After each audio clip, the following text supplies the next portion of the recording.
Hey everyone, today let's compare the two applications which are the Zorin OS 18 versus the Linux Mint 22.2.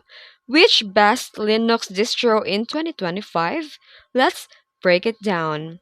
The Zorin AI offers a modern and polished interface with multiple layout options inspired by Windows and Mac OS.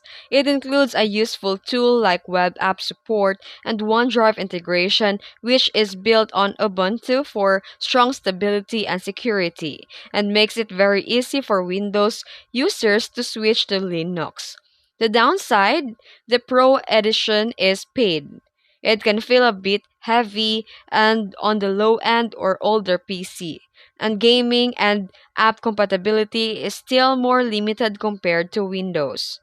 However, here in the Linux Mint 22.2, is completely free and open source. It is extremely stable and very lightweight compared to any modern Linux distros. It works smoothly even on the older hardware, comes with the essential apps pre-installed and focuses heavily on privacy and user control. It also has a massive community, making it easy to help find tutorials and updates.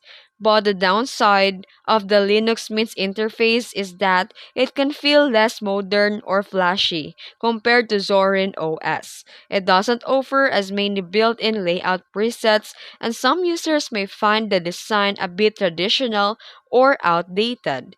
Also, while software compatibility is good, very new hardware may require extra setup. So which is better? Choose Zorin OS if you're coming into Windows or Mac OS, or if you want a modern, visually polished interface. But you can choose also the Linux 22.2 if you want a maximum stability and performance, and if you're using older or low-end hardware and you prefer a free, privacy-focused, and community-driven OS. And that's it. If you found this video helpful, don't forget to like and subscribe for more tutorials. Thanks for watching.